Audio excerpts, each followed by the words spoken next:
Berdirinya saya di sini, Kayla sebagai moderator, saya Bunga Dwi Ramdhani, saya Winnie Dinara Satira, saya Rifani Ayani, saya Nidia Wulandari, saya Hendrina Hamid, dan saya Lisi Kapurnia.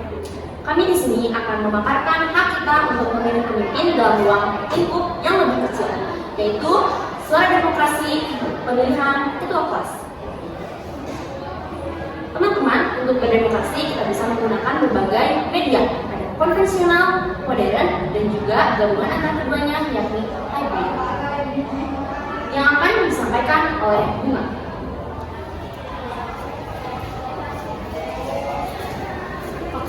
Jadi, demokrasi hybrid adalah gabungan dari demokrasi digital dan demokrasi konvensional.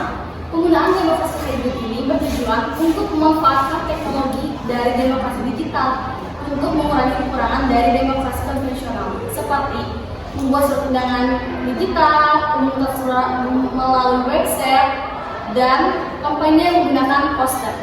Namun, pemilihan datang ke tempat tujuan.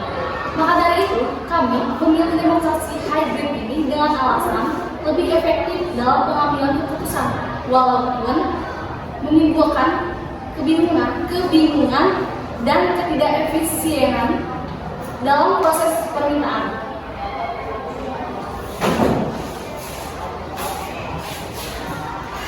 Dengan menggunakan demokrasi hybrid ini, tentu saja ada kelebihan yang kita dapatkan. Tetapi juga di balik itu semua ada juga kekurangannya yang akan disampaikan oleh Winnie.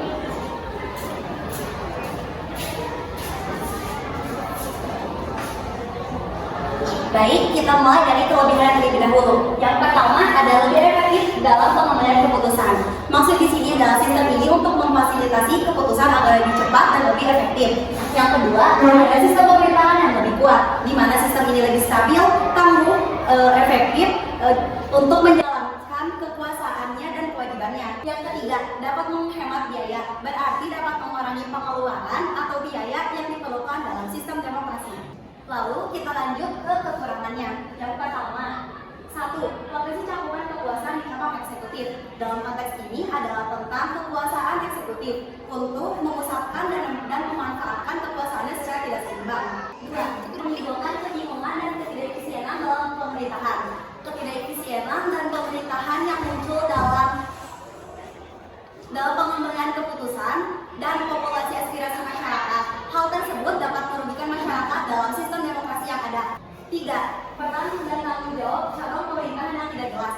Kebingungan mengenai fungsi dan kewenangan aspek-aspek di cabang pemerintahan seperti eksekutif, yudikatif, dan legislatif. Baik, setelah ini kami akan menjelaskan proses demokrasi hybrid yang diawali dengan kampanye, debat, dan diakhiri dengan proses pemungutan suara yang akan disampaikan oleh Rifani dan Nidia. Silakan. Diawali dengan kampanye karena kita menggunakan tema hybrid, yaitu secara koefisien dan digital. Untuk kampanye, kita membuat poster yang akan dibagikan dalam media sosial. Untuk debat, itu ada strukturnya. Yang pertama itu ada MC, moderator, panelis, notulen, dan tentunya para kandidat calon ketua kelas.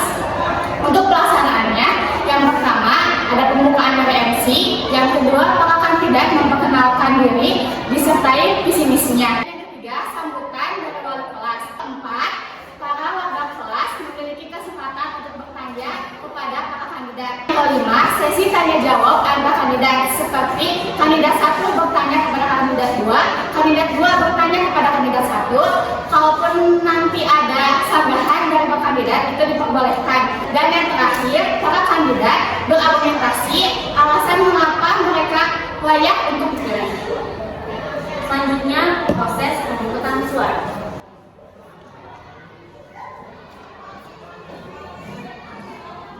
Proses terakhir karena kita menggunakan hybrid, jadi kita menggunakan dua, yaitu konvensional dan juga modern.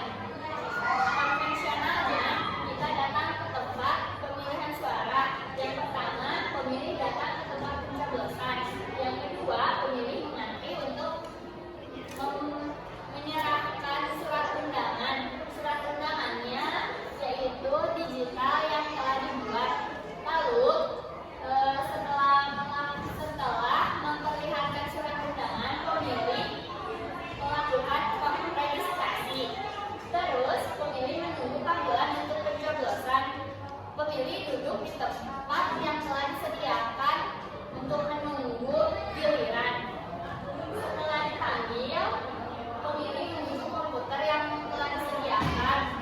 Lalu pemilih memilih pilihannya masing-masing.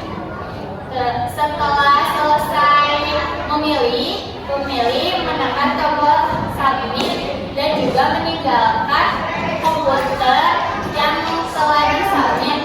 Setelah itu, setelah selesai melakukan pemilihan, pemilih dapat langsung menuju ke tempat pencelupan tinta agar terbukti bahwa pemilih telah menggunakan hak pilihnya.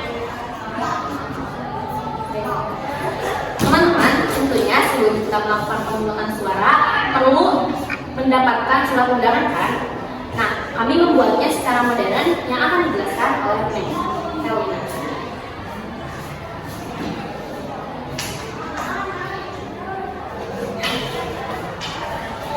Oke, di sini aku bakal menjelaskan tentang struktur dari surat undangan yang telah kami buat.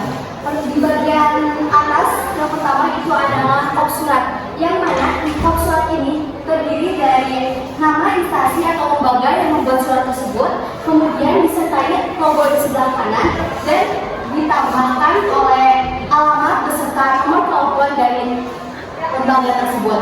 Kemudian di sebelah kiri itu terdapat tempat beserta tanggal dibuatnya surat ini, dan di sebelah kanan itu ada nomor yang terdiri dari surat keberapa yang dikeluarkan, kemudian nama lembaga yang mengeluarkan surat tersebut, dan terakhir itu adalah bulan beserta tahun dikeluarkannya surat undangan tersebut.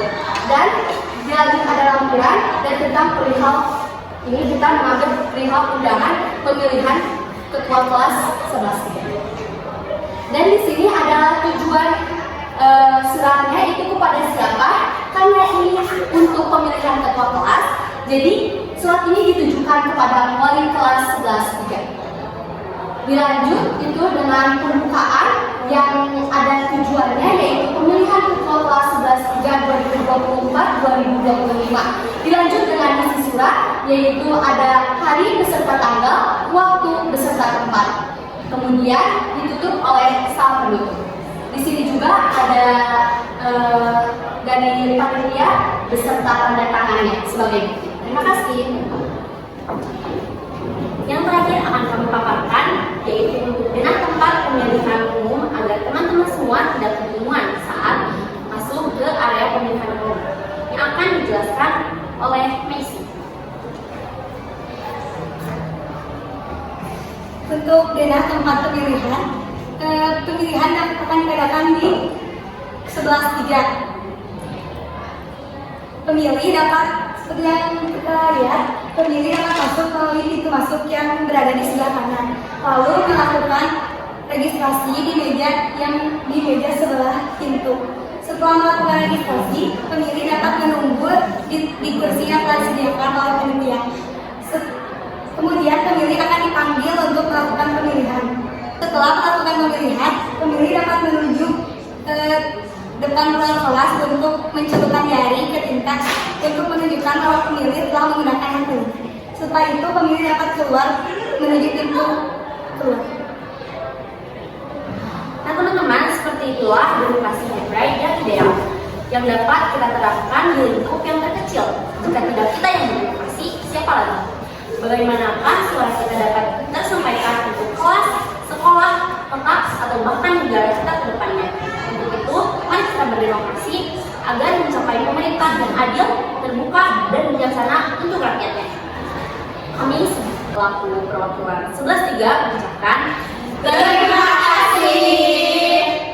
11-3 bersama.